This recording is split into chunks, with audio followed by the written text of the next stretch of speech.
João 17, de 20 a 23, nós lemos assim: E não rogo somente por estes, mas também por aqueles que pela tua palavra hão de crer em mim, para que todos sejam um, como tu, ó Pai, o és em mim, e eu em ti, que também eles sejam um em nós, para que o mundo creia que tu me enviaste. E eu dei-lhes a glória que a mim me deste, para que sejam um, como nós somos um. Eu neles e tu em mim, para que eles sejam perfeitos em unidade, e para que o mundo conheça que tu me enviaste a mim, e que os tenha amado a eles, tens amado a mim. Amém. Obrigado, Pai, pela tua palavra lida. Tem misericórdia de mim, Senhor, nesse momento, nessa exposição. Eu estou aqui para falar tudo aquilo que o Senhor quiser que seja dito. E eu peço que não me deixe ir além daquilo que está no teu coração. Mas eu também te peço, Senhor, que não me deixe falar menos do que aquilo que está no teu coração. Me dá coragem, ousadia, meu Pai, e principalmente abre o entendimento do teu povo. Povo que o Senhor ama tanto, Senhor. Em nome de Jesus, abre os ouvidos deles, abre o coração, meu Pai, desarma, meu Deus, todo coração que se encontra de má vontade para entender a Tua palavra, vai desarmando, Senhor, para que eles possam entender, para que eles possam compreender a Tua mensagem nessa noite, em nome de Jesus. Amém. Amém. Eu quero falar para vocês, nessa noite, sobre a conquista do mundo. A conquista do mundo para o reino de Deus. A conquista para o Evangelho do nosso Senhor Jesus Cristo. Jesus está aqui nesse texto, explicando para a gente simplesmente a arma mais poderosa de conquista, a melhor estratégia de evangelização, a forma perfeita com que as pessoas vão crer na mensagem. Crer que tu me enviaste, para que o mundo conheça que tu me enviastes a mim, e que os tenha amado, para que o mundo conhecesse o amor de Deus, e para crescer que o Evangelho, para entender que o Evangelho é algo real, uma coisa precisa ser feita, e essa coisa se chama unidade da igreja. Nós devemos ser um, e não é um simplesmente de uma maneira qualquer, é você ser um com seu irmão, da maneira que Jesus é um com o Pai. E nós sabemos que eles são a mesma coisa. Então, meus queridos, o maior desafio da igreja é justamente esse. Grandes momentos de crescimento da igreja, de avivamento, foi justamente quando o povo conseguiu entender isso. Conseguiu vencer as suas próprias barreiras, os seus próprios pecados contra a comunhão, e começaram a viver como sendo um.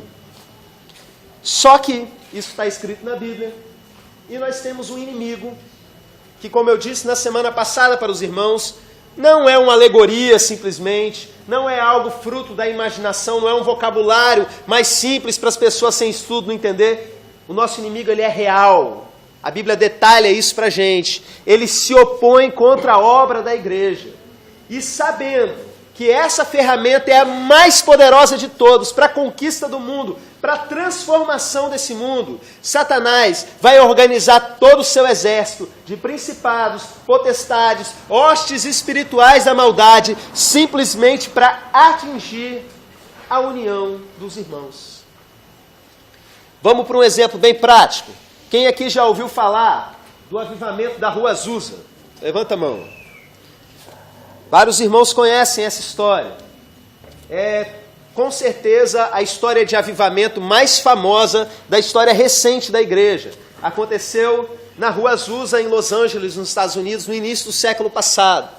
Um povo muito simples começou a adorar a Deus numa igreja que nem placa tinha. E, de repente, o Espírito Santo começou a se manifestar ali de uma forma tremenda. Milagres começaram a acontecer. Testemunhas relatam que em uma única noite, uma parede ficou cheia de muleta, cadeira de roda, tudo quanto é coisa de gente que foi curada ali na hora, imediatamente. Para vocês entenderem o nível do poder de Deus.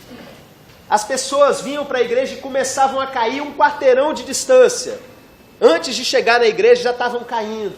tamanha era a presença de Deus naquele lugar.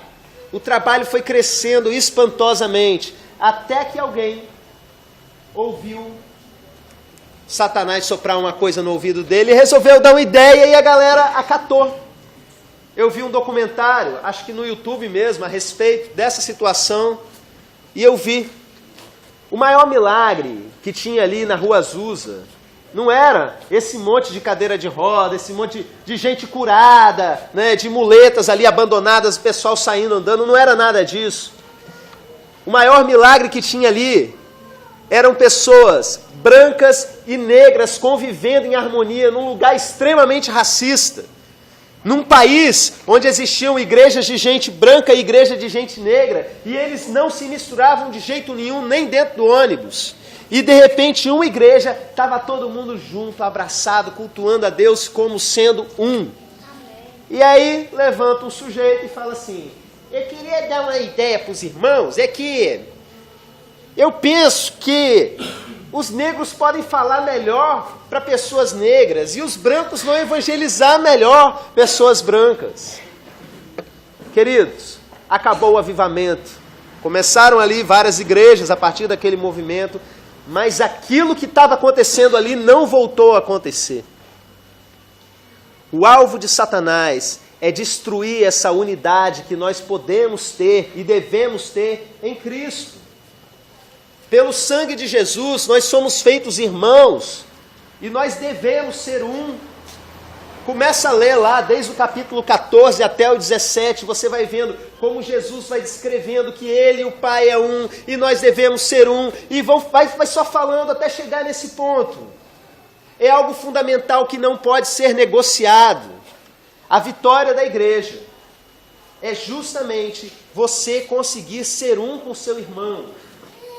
Você não pode se achar nem melhor nem pior. Ah, eu não me misturo com esse pessoal aqui da igreja, não, porque eles são muito isso. Meu irmão, não tem opção. Se vira. Deus te chamou para ser dessa igreja? Se vira. E seja um com o seu irmão. Aliás, eu não estou falando simplesmente de igreja, eu estou falando de reino de Deus. Seja um com o seu irmão. Custe o que custar. É a única opção da gente enfrentar as batalhas que nós temos. Eu vou fazer uma afirmação aqui como pastor da igreja, como alguém que conhece profundamente os problemas espirituais que a gente passa. O nosso principal problema não é a falta de parede. Nosso principal problema não é aquela perseguição maluca lá da prefeitura mandando a gente aumentar o estacionamento, bicicletário e elevador, que igreja nenhuma tem. Nosso maior problema é porque muitos irmãos têm cedido e têm deixado de ser um com o outro.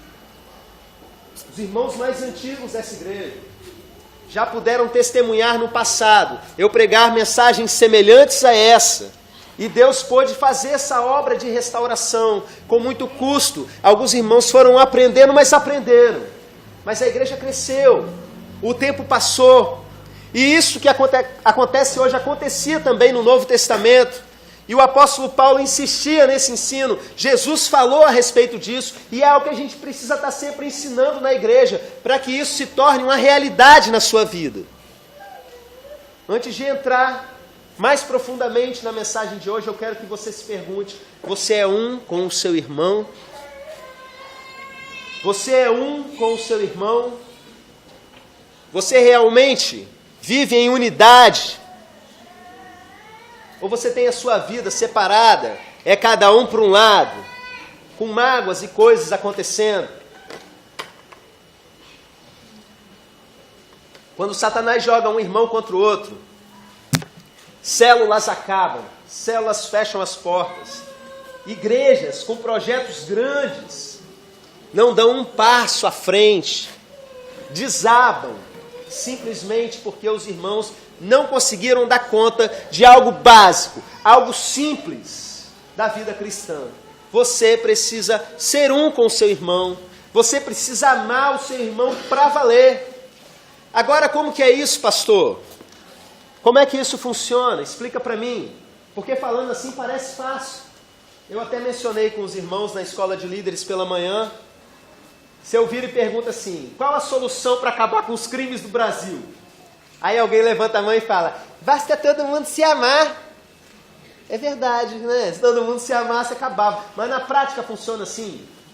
A gente precisa construir leis, a gente precisa bolar estratégias para que a gente consiga chegar num objetivo utópico desse. Só que Jesus não falou simplesmente assim. É simplesmente se amem, vai dar tudo certo. Não.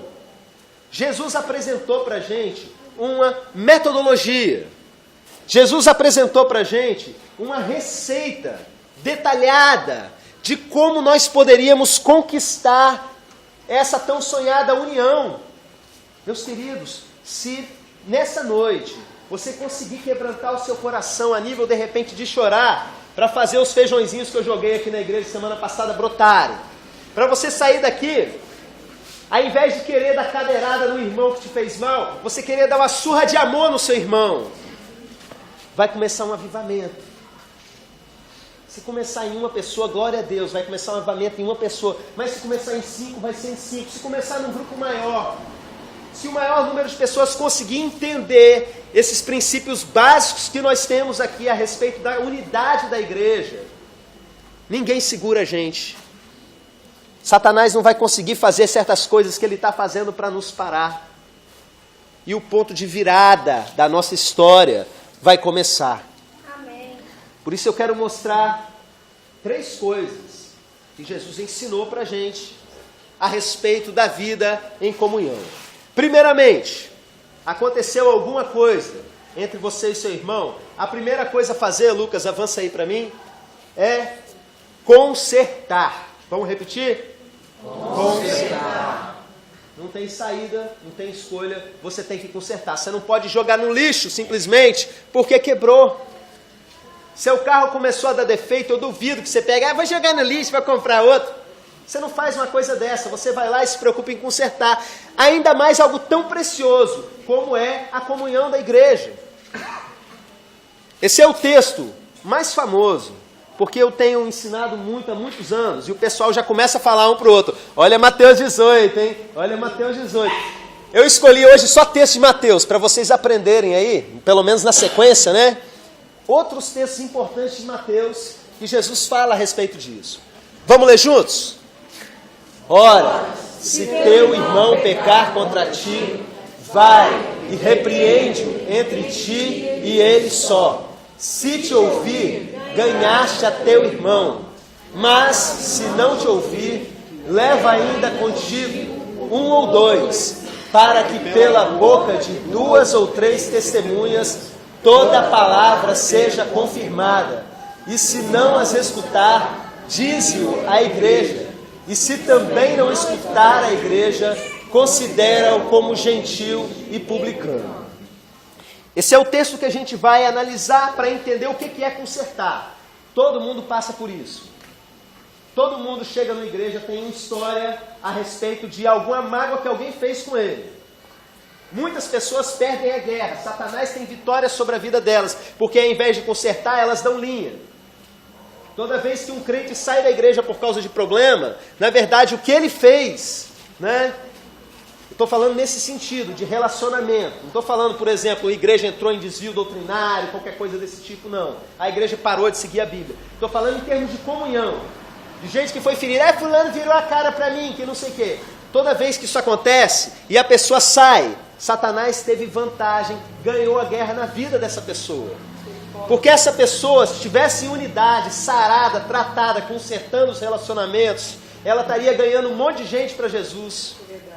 Ela estaria realmente demonstrando para o mundo o amor de Deus, passando por cima dessas situações. Então entenda, meu querido, que essa é a única arma que nós temos contra a fofoca. Não tem como alguém chegar para você para falar alguma coisa. Para mim, por exemplo, se chegar para mim para falar alguma coisa de alguém, imediatamente eu vou abrir a minha boca e vou falar assim: você já procurou o irmão fulano? Porque é isso que o texto está ensinando para a gente.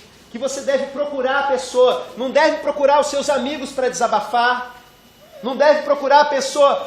É de grande importância para mim. É o meu discipulador, o meu MDA, o meu pastor.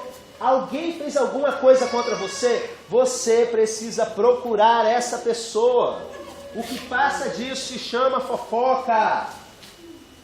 Fofoca é coisa diabólica. Fofoqueiro não herda o reino de Deus.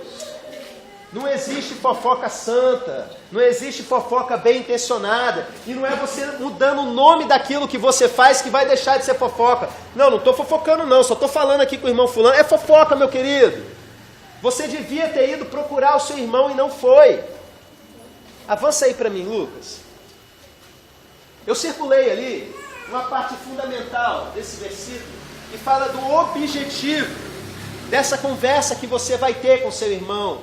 E eu espero que essa semana seja uma semana de conversas. Amém. O objetivo, meu querido, não é provar quem está certo. O objetivo não é provar quem tem razão. O objetivo não é provar que tudo que falaram sobre você foi calúnia, embora seja algo até bonito. Tem uma coisa para deixar a gente mais nervoso do que alguém falar algo que a gente nunca fez. Mas o objetivo da conversa não é esse. O objetivo é ganhar o seu irmão. Então toda vez que você vai para uma conversa com o seu irmão, sob o pretexto de estar cumprindo Mateus 18, o seu objetivo único e verdadeiro e sincero de coração, toda a sua energia tem que ser gasta nisso. Eu preciso ganhar o meu irmão. O vínculo da paz, como a gente lê, a gente estudou esse texto pela manhã, o vínculo da paz precisa ser estabelecido. Você precisa ir com o desejo de ganhar o seu irmão. Avança para mim. Quando? Presta atenção. Tem gente que começa a postergar a situação. Eu tenho um problema com o meu irmão e eu resolvo, não, depois eu faço isso. Deixa para depois, domingo que vem eu falo. Ah, não vou falar hoje não, estou com problema com o pastor, ele está com muita gente ali, depois eu falo com ele. Olha só, eu coloquei ali 2 textos, inclusive do mesmo capítulo, que dizem assim. O primeiro, façam todo o esforço para conservar a unidade do Espírito pelo vínculo da paz. Efésios 4:3. Vamos repetir todo o esforço? Fala bem forte. Todo esforço. Obrigado, galera. Obrigado, meninas. É todo o esforço. Você deixar uma coisa para depois significa que você não está fazendo todo o esforço. Você está procrastinando. Olha que palavra feia, né? Mas é isso mesmo. O nome disso é procrastinação. Você está empurrando um problema com a barriga. Fazer isso no seu trabalho já é uma coisa condenável. Fazer isso no reino de Deus é inaceitável, meus queridos. Olha outro versículo. Irai-vos e não pequeis, não se põe o sol sobre a vossa ira, não deis lugar ao diabo. Quando você vai dormir com raiva do seu irmão, sem resolver problema, é uma noite que a sementinha das trevas vai estar germinando no seu coração. E às vezes um problema que era pequenininho, você vai começar a lembrar dele grande. E vai começar a lembrar das palavras que o seu irmão falou, um pouquinho diferente. E daqui a pouco, como diz os meninos, é só o ódio. Quando você dá tempo, você está dando tempo não é para você está dando tempo para Satanás trabalhar. Quanto maior o espaço de tempo que você tem para resolver o seu problema com o seu irmão, é mais vantagem na corrida que Satanás vai ter para fazer a arruaça dele. Está aqui, Paulinha se desentendeu com Thalita. De repente, não vou falar com ela não, vou demorar um pouquinho. E aí Satanás já vai lá e levanta o fofoqueiro e manda nela. E aí, você não tem nada aí para desabafar? Não, já começa a provocar ali alguma coisa. Eu não ia falar nada não, mas sabe o que é? Se tivesse ido logo, não dava tempo de Satanás mandar a gente lá para ela. Os chamados fofoqueiros passivos, não é? O conceito aí que Deus me deu uns anos atrás, tem aquelas pessoas que elas não são nem fofoqueiras, mas elas captam fofoca todinha para elas. Todo mundo vai nessa pessoa, por que será?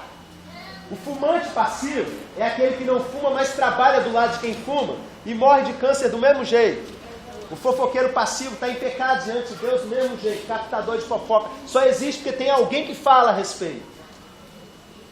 Então, não dá tempo não. Vai. Mesmo que você, mas eu estou com a cabeça quente. Vai orando, pede a Deus para te acalmar. E vai lá e senta com o objetivo de ganhar um irmão. Porque senão você dá tempo para o reino das trevas continuar com a estratégia dele. E a coisa vai feder. Fica legal. Avança para mim. Vai e repreende-o entre ti e ele só.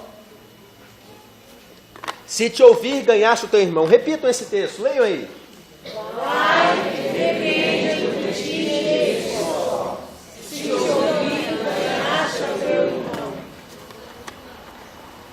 Eu ouvi errado.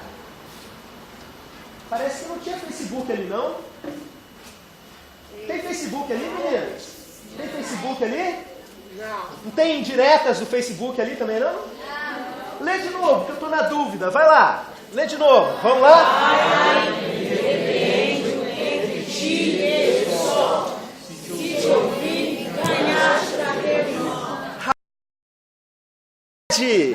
Não tem direta do Facebook ali. É entre ti e ele só. Os crentes estavam tudo me ensinando errado. Os adolescentes, jovens da igreja, estão me ensinando tudo errado. Olha só, pobre do pastor. Ela estava achando que valia Facebook. De tanta indireta do mal que eu vejo no Facebook. Estão dizendo aí que não sei o que, pipapapá. Aí coloca lá, como está se sentindo? Estão me sentindo mal porque fizeram. Nunca tem coragem de chegar e falar direto. Aí quando o irmão vira lá e você está falando de mim? Não, estou falando nada. Estou falando nada. Estou só jogando. E um monte que curte, que comenta, que não sei o que, gente. Isso é pecado. Pecado sério contra a comunhão da igreja. Acorda, meu irmão! Quer usar o Facebook, vai lá no inbox e conversa só entre ti e ele só. Mas nem recomendo também. Vai direto. Conversa direto, meu querido. Você tem medo do quê? Enquanto você não conversa direto, Satanás vai fazer intermediação. Porque eu diria, meus queridos, que 99,9% dos problemas de relacionamento que acontecem na família da igreja não são problemas reais, são problemas de disse-me-disse. A pessoa trouxe alguma coisa, eu cansei de ouvir nos últimos dias. Porque o que chegou até mim? Porque o que chegou até mim? Porque o que falaram comigo? Como assim falaram com você? Como é que você está ouvindo essas coisas e não foi procurar o seu irmão? Misericórdia, meu irmão. Você está destruindo coisa sagrada quando você deixa a sua mágoa falar mais alto que a palavra de Deus. Aponta mais um para mim. 2. Mas se não te ouvir, leva ainda contigo 1 ou 2, para que pela boca de 2 ou 3 testemunhas toda a palavra seja confirmada.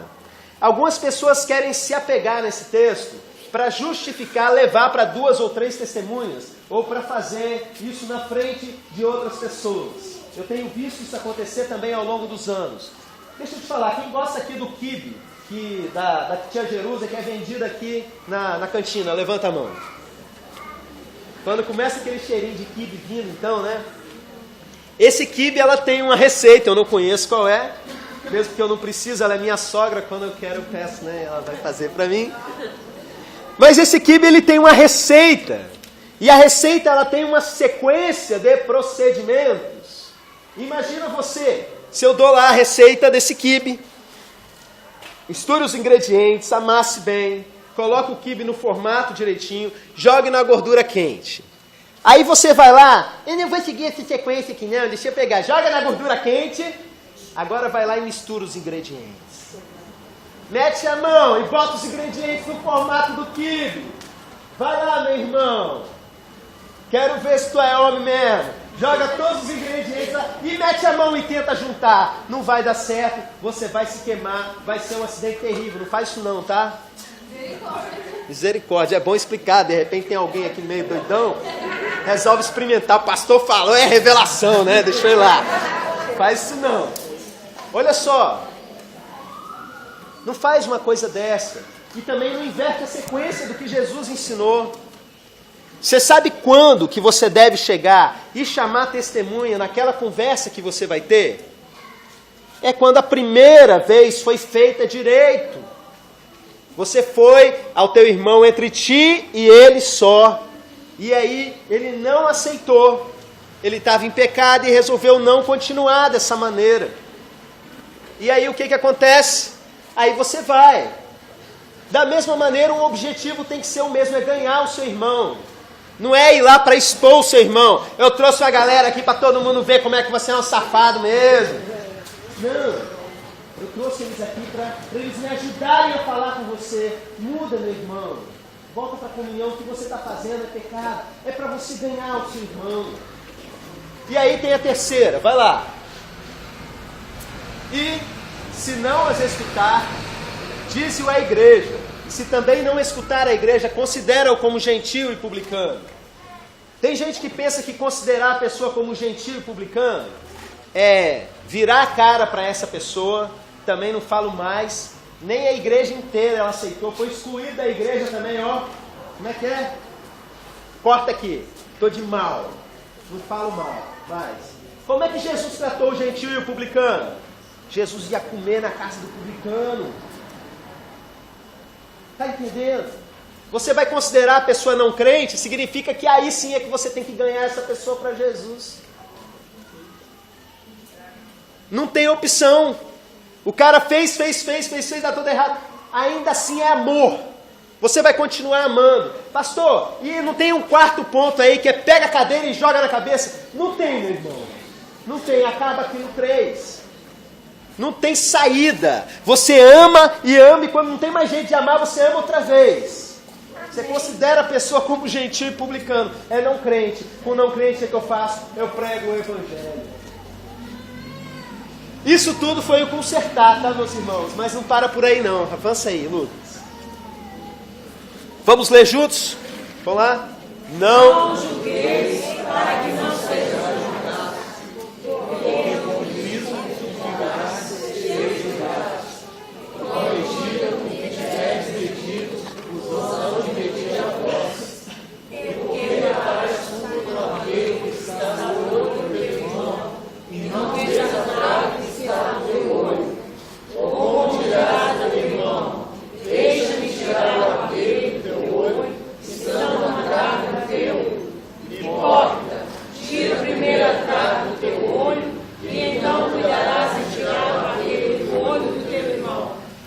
falar uma coisa para vocês sobre julgamento das pessoas. Quando um juiz, num tribunal, ele tem que emitir um julgamento, ele não faz isso, tem alguns irmãos aqui estudando direito, ele não faz isso se não tiver um número correto de evidências. Evidências, provas concretas de que o fato realmente aconteceu. E está falando aqui para não julgar, para que você não seja julgado. Porque se você fizer isso com seu irmão, com a mesma medida, é que vão julgar você, o que o próprio Deus vai tratar você, da forma como você tem tratado, tem julgado os seus irmãos. Olha, é impressionante, eu fico chocado quando eu vejo certas atitudes baseadas em fofoca, que eu pergunto, como é que você sabe que é isso? Eu sei porque é. É porque eu acho que é. E frases desse tipo, os caras viram profeta do nada. Do nada eles sabem a intenção do coração do outro. O irmão vira, eu não fiz isso para te machucar. Eu não acredito não, lá no fundo era o que você queria mesmo, era acabar com a minha raça. Vira telepata. O irmão olhando e falando, não foi por isso que eu fiz. De repente o cara tem superpoderes. Ele lê a mente do outro. E é engraçado que sempre lê para o mal, né? Sempre tem a capacidade de ler para o mal, de achar que a pessoa tem a pior intenção possível. Exercita, meu querido, não julgar e amar de qualquer maneira. Eu amo todo mundo nessa igreja, amo mesmo apaixonadamente. Às vezes as pessoas me ferem, às vezes as pessoas falam mal de mim, às vezes as pessoas ficam de longe, não sabem nem o que está passando na igreja e ainda assim detona. Eu amo, vou lá e converso com as pessoas. Amo todo mundo. Meu objetivo é ganhar, é cuidar de todo mundo. Queria que todo mundo fosse desse jeito, apaixonado mesmo um pelo outro, sem julgar. É engraçado como algumas coisas acontecem. Hoje pela manhã uma irmã estava comentando da importância da gente cumprimentar o outro. E é realmente algo fundamental. Você encontra alguém na rua, você vai lá e dá bom dia, cumprimenta, dá aquele abraço no irmão. Mas quantas e quantas vezes eu já vi ao longo dessa minha vida pessoas ficarem chateadas, magoadinhas, muitas vezes por carência que tem no coração, problemas que ainda não foram tratados, porque encontraram algum irmão na rua e esse irmão não cumprimentou. Muitas vezes, muitas vezes. Agora mesmo que a gente tinha quebrado o óculos, né? Cadê a gente? Quase atropelamos de bicicleta o Marcos Tatagiba até ela conseguir ver. Ei! Mas é só dessa época, qualquer época. Quantas vezes o irmão da igreja vai lá e me abraça, paz do Senhor, Deus te abençoe. Na rua passa comigo de qualquer jeito. Quem me garante que ele te viu? Ninguém, só o seu olhar maligno. Agora olha que engraçado, você já parou para pensar nisso? Você não tem prova para dizer que o irmão te viu, mas eu tenho que você viu ele. Por que que você não falou nada? Não é engraçado que todo mundo que reclama que não foi cumprimentado nunca foi cumprimentar? Eu duvido, meus irmãos, que se você pulasse na frente, irmão fulano! De mim estava sentado lá, seu irmão não ia pelo menos apertar a sua mão. Como é que pode? Como é que pode? Reclama do outro, julga o outro, mas não olha a trave que está no seu olho. Não é capaz de olhar atrás. Tem um cisco no seu olho, meu irmão, que Jesus acabou de dizer. Tem uma trave, você imagina uma trave de futebol, o cara andando assim, né?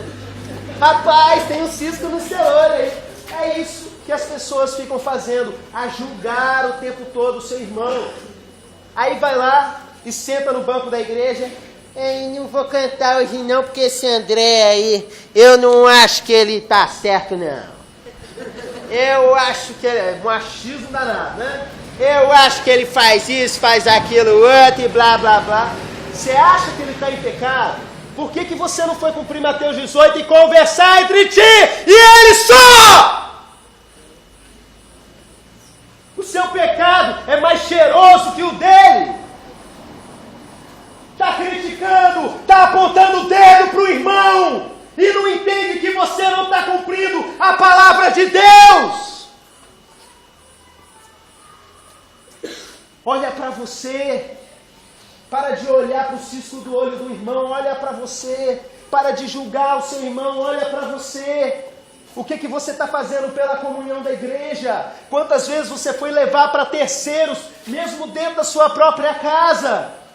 Coisas que não era para ter levado, é entre ti e ele só. Para de julgar, meu irmão. À medida que você julgar é que você vai ser julgado. Hipócrita, tira a primeira trave do teu olho, então cuidarás em tirar o argueiro do olho do teu irmão. Você precisa acordar, meu irmão, senão a gente não vai sair do lugar. Precisa declarar guerra contra esses sentimentos que se instalam no nosso meio. Precisa levar a sério essa palavra, porque isso é caso de vida ou morte. Tem um monte de gente indo para o inferno, enquanto os irmãos estão aí de picuinha uns contra os outros e deviam estar ganhando o mundo. Essas palavras, meu querido, são palavras de Jesus, o nosso Senhor, precisam ser levadas muito a sério. Além de julgar, pode avançar. A terceira coisa. Primeiro consertar, depois não julgar. E por último de tudo, acima de tudo, perdoar. Leiam bem forte esse texto. Perdoa-nos as nossas dívidas, assim como nós perdoamos aos nossos devedores. E não nos conduza à tentação, mas livra-nos do mal. Porque teu é o reino, o poder e a glória para sempre. Amém. Porque se perdoarmos aos homens as suas ofensas, também vosso Pai Celestial os perdoará a vós. Se porém não perdoarmos aos homens as suas ofensas, também vosso Pai vos não perdoará as vossas ofensas.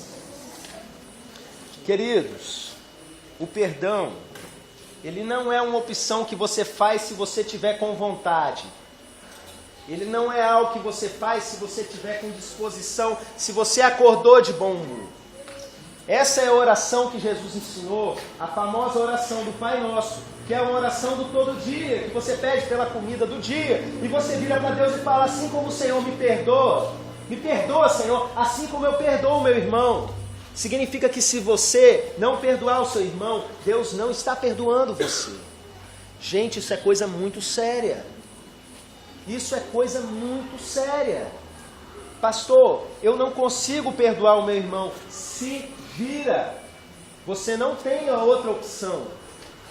Você precisa dar um jeito. Entra num jejum, faz uma greve de fome, faz o que você quiser, qualquer coisa. De manhã eu até brinquei com o pessoal, bate a cabeça na parede, fica pendurado numa barra de cabeça para baixo, faz o que você quiser, mas não passa sem perdoar o seu irmão. Você não tem outra opção nessa vida senão perdoar. E perdoar como Jesus perdoa. Porque às vezes as pessoas usam essa palavra de perdão sem ter entendimento do que é. Eu perdoo, mas não esqueço não, deixa ele comigo. Eu não guardo mágoas não, eu guardo nomes. Já viu essa? A hora vai chegar o momento dessa pessoa. Gente, perdoar é simplesmente você poder encontrar essa pessoa de novo e dar aquele abraço assim, sabe, de trocar CC, aquele abraço apertado, sem mágoa nenhum, sem problema nenhum, e falar, nossa, como eu amo esse irmão. Perdoou, não sente mais raiva. Deus não volta a se lembrar das nossas coisas erradas. Quando você aceita Jesus de verdade, você se arrepende dos seus pecados, ele não fica assim, mas naquele dia se arrependeu, jogou no mar do esquecimento, está na profundeza lá do mar. Ele riscou toda a célula de dívida que existia contra você. E nessa noite eu convido você a riscar no seu coração toda a escrita de dívida que tem contra o seu irmão. Ah, sua conta está crescendo aqui, meu irmão. Pensa que eu esqueci daquele dia, tantos anos atrás, que você falou um negócio que eu estava na cantina. Quando eu estava lá trabalhando, na parte tal do ministério de bicicleta da igreja, e aí de repente você falou, nunca mais fui evangelizar de bicicleta, culpa sua. Toda uma relação de mágoas lá, de não sei o quê. Você não entendeu o basicão do evangelho. Jesus perdoa você e você perdoa todo mundo. E vai viver no amor, e passa por cima. E se esse irmão continuar me machucando, não interessa, vai perdoando ele. Aí Pedro vira e fala assim, quantas vezes, meu irmão, vou ter que fazer, Jesus, vou ter que fazer isso 7 vezes. Aí Jesus olha para ele e fala, 70 vezes. Quantas vezes, meus irmãos? 70 vezes 7. Isso é para perdão. Isso é para perdão. Você precisa aprender a perdoar de verdade o seu irmão. Passa por cima mesmo. Passa por cima. Está tendo dificuldade. Querido, Jesus, Ele perdoou as pessoas quando Ele estava lá na cruz. Às vezes você fica nessa assim, eu perdoo, mas Ele nunca veio me pedir perdão. Jesus estava pregado na cruz, o povo cuspindo nele, humilhando. E Ele vira e fala assim, Pai, perdoa-lhes porque eles não sabem o que fazem. O que é isso? Quem estava pedindo perdão para Ele? Ninguém. Aí Estevão está lá sendo apedrejado. Não lhes impute esse pecado, Pai. Coração cheio de amor, até contra aquele que estava destruindo a sua própria vida. Isso é cristianismo verdadeiro. Isso é ser crente verdadeiramente. Isso é dizer que seguir Jesus e seguir de verdade. Você precisa mudar, meu querido. Você precisa ter uma transformação, uma metanoia mesmo na sua cabeça, como eu costumo falar aqui. Uma mudança na sua mente. Parar de criticar muitas vezes o que o outro está fazendo e chegar junto para apoiar. Passar por cima de qualquer coisa que está manchando a sua união e não se afastar e ficar detonando. Ou juntar panelinha para ficar detonando. Você chamou alguém na sua casa, essa pessoa começou a falar mal do seu irmão. Meu querido, adverte, exorta esse irmão, e se ele insistir, ó, na minha casa não vem falar essas coisas aqui não, vai procurar o seu irmão. Eu cheguei a ter uma ideia muito louca no início da semana, mas eu senti de Deus que não deveria fazer por enquanto. Eu deveria acreditar na mudança das pessoas, deveria ter fé na mudança, mas eu vou compartilhar com os irmãos para vocês entenderem a que nível que eu estava chegando. Eu pensei, eu vou pregar e vou ensinar o básico da vida, do pessoal aprender a conviver, e no final eu vou dar a seguinte notícia: quem continuar pecando contra a comunhão da igreja, eu vou acordar de manhã, minha primeira oração e a minha última do dia vai ser: Senhor, faça com que essa pessoa vá dormir sentindo dor em alguma parte do corpo. Misericórdia, né? De repente o irmão sentiu lá uma dor de dente e... será que eu falei mal de alguém? Ia ser engraçado, né? Uma dorzinha de cabeça me atrapalhando a dormir. E será que eu falei mal de alguém no Facebook hoje? Ia ser engraçado. Mas eu orei e perguntei para Deus, Deus, eu devo fazer isso? E Deus mostrou para mim, não faz não, porque eles vão julgar quem já está sentindo dor por outros motivos, coitados, né? Ainda vão detonar com os irmãos que estão com dor de dente lá, por outras coisas, de repente, num esofo dental, e vai pensar lá, vai piorar a situação. Acredita, e eu senti, eu preciso acreditar realmente.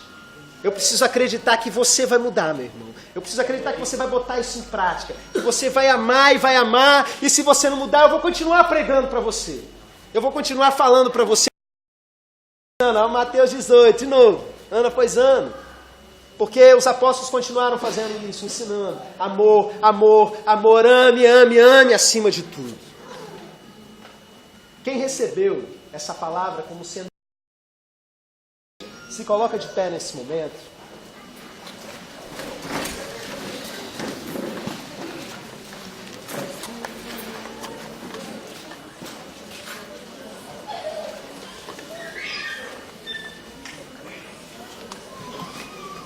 E eu quero convidar você nesse momento a perguntar para Deus e aguardar pela resposta. Fala assim, fecha os seus olhos e fala, Senhor, eu estou pecando contra a comunhão, e fica quietinho esperando Ele falar no seu coração. Pode falar. Fala, Deus, responde agora. Em nome de Jesus é que eu te peço.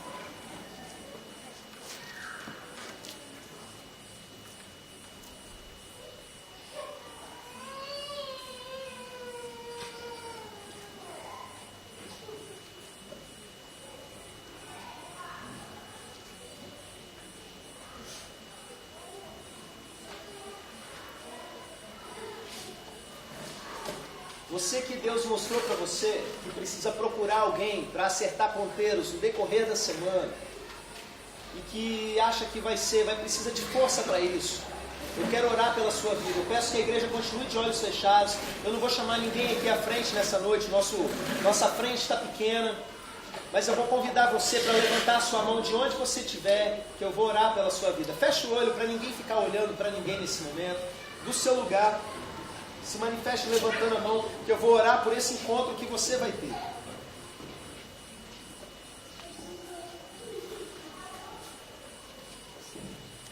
Espírito Santo de Deus, eu quero te agradecer, Senhor, e eu tenho convicção de que realmente eu não fui além daquilo que a Tua palavra diz.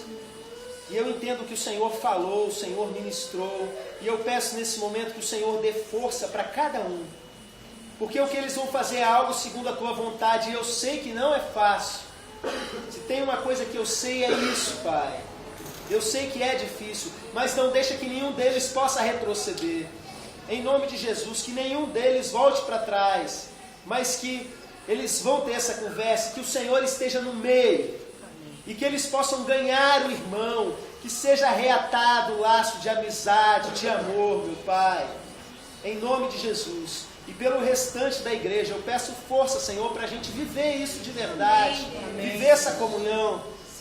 Eu aproveito esse momento de quebrantamento para repreender todo espírito de fofoca em nome de Jesus. Todo demônio que tem operado na fofoca aqui no meio dessa igreja, eu dou um comando na autoridade de Jesus Cristo, Filho de Deus. Saia daqui e nunca mais volte. Eu proíbo vocês de visitarem qualquer casa de qualquer membro dessa igreja, em nome de Jesus. Todo espírito de contenda, junta suas coisas e sai daqui agora em nome de Jesus. Qualquer espírito que tem tocado na comunhão da igreja, eu repreendo agora no nome santo de Jesus. E venho pedir para o Espírito Santo de Deus que venha soprar sobre nós e apontando na nossa vida no decorrer dos dias, onde nós devemos corrigir os nossos erros, no nome de Jesus. Amém. Pode se assentar, meu irmão.